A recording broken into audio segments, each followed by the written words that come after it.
बाबा सिद्दीकी को गोली मार दिए, कौन मारा अब तक नहीं बता पा रहे। वो जाके कोई सुना यूपी से किसको पकड़ कर लेकर आए, एक छोटे को। अरे दिमाग कौन है बताओ, क्यों मारी गई गोली उसको बताओ। कैसे कोई आकर गोली मार के चला जाता है 3 वक्त के मेले को।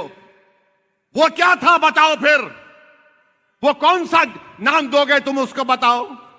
नहीं, अब वो ऐसी सुन ले। अबे तू सुन ले मेरी बात को। अब तुम होंगे देवेंद्र फडणवीस, तुम फडणवीस हो इसलिए तुम मुझसे कह रहे हो।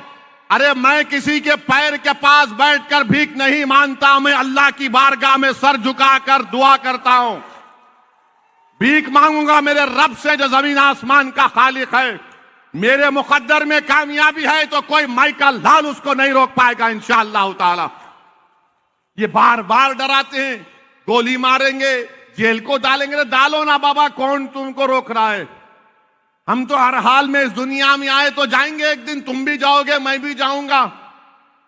कोई यहां पर जीने नहीं आया है, बल्कि हम तो दुआ करेंगे कि नरेंद्र मोदी, अमित शाह, देवेंद्र फडणवीस को अल्लाह 125 साल की उम्र दे। आमीन बोलो।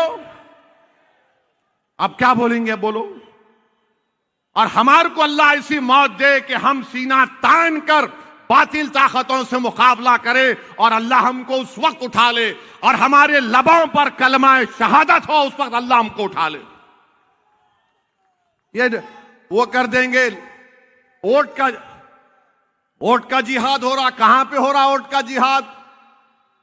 और इलेक्शन कमीशन क्या नींद की गोली खा के सो गया है क्या।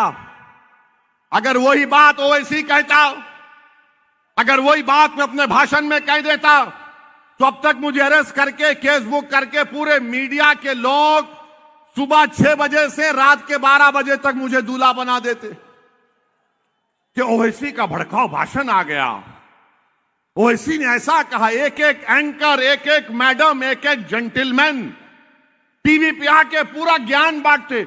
ये इसकी आइडियोलॉजी मिलती है उन लोगों से, सरहद पार के लोगों से, वो फुला से मिलती है। ये जो बोल रही है कौन सी आइडियोलॉजी बताओ। रेडिकलाइजेशन कौन कर रहा है। फडणवीस नहीं कर रहा है तो कौन कर रहा है बताओ।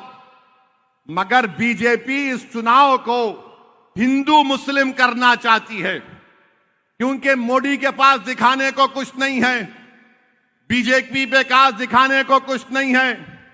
आज महाराष्ट्र में बीजेपी बड़ी परेशान है। अब फडणवीस को डर लग रहा है कि मेरा क्या होगा। वो एक पिक्चर आया था ना मशहूर बहुत, उसका एक बड़ा डायलॉग था कि तेरा क्या होगा फडणवीस बोलना पड़ेगा। आप इनको उसकी पड़ी भी है। मेरे अजीज दोस्तों और बुजुर्गों, मैं आपको बता रहा हूं, मेरी बात का यकीन करिए और डालो मेरे भाई। जीत हार होते रहेगी, मगर क्या कोई भी आलीशान इमारत रातों रात बन जाएगी। जो काम आप और हम करेंगे हमारी आने वाली नस्लों के लिए कर रहे हैं, बल्कि ये देश के हित में है कि हम जमहूरियत को अगर मजबूत करना चाहते हैं, संविधान में और भरोसा पैदा करना चाहते हैं, जब सब समुदायों का लीडर है, आपका लीडर क्यों नहीं है। मैं सलाम करता हूं महाराष्ट्र के मराठाओं को कि उन्होंने एक दुबले पतले शख्स जरांगे पाटिल को अपना नेता बना दिया, और जरांगे पाटिल जो बोलता है उसका समाज उसकी बात को सुनता है। जरांगे पाटिल ने कहा कि सफाया कर दो सबका इलेक्शन में, उसका समाज तैयार हो गया। आप नेता बनो, याद रखो सियासी ताकत के जरिए हम इंसाफ को हासिल करेंगे, सियासी ताकत के जरिए हम जुल्म को रोकेंगे, सियासी ताकत के जरिए हम अपने मजहब को बचाएंगे, तहजीब को बचाएंगे, तमद्दुन को बचाएंगे, देश को मजबूत करेंगे। वरना याद रखो ऐसे लोग इस वैक्यूम को फिल कर लेंगे जो जमहूरियत पर भरोसा नहीं करते। मैं जो कुछ कह रहा हूं जमहूरियत को, डेमोक्रेसी को मजबूत करने के लिए आपसे कह रहा हूं।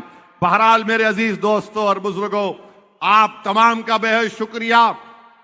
मेरी आपसे एक ही गुजारिश है कि आप रईस लश्करिया साहब को यहां से अपना उम्मीदवार हैं मजलिस इत्तेहादुल मुस्लिमीन के, आप इनको वोट दें, इनको अपना नया आमदार बनाएं, ताकि वो वर्सोवा विधानसभा में हर समाज के लिए काम करेंगे। जो लोग हमारे हिंदू भाइयों से अपील कर रहा हूं, हमारे सिख भाइयों से बता रहा हूं, मैं किसी समुदाय का खिलाफ था, ना कभी हूं, ना रहूंगा इंशाअल्लाह ताला। मेरी लड़ाई इंसाफ की है। मैं ये कह रहा हूं कि सबको उसका हिस्सा मिलना चाहिए। आप सिर्फ हमको वोट डालने वाला बनाकर रख दिए हैं, डराया जाता है हमको। अरे कब तक डरेंगे मेरे अजीज दोस्तों, बुजुर्गों, आगे बढ़िए पूरे हिम्मत और हौसले के साथ। 20 नवंबर के दिन आप मंजलिस का जो इंतखाबी निशान है, ईवीएम की मशीन में 11 नंबर पर रईस लश्करिया साहब का नाम है।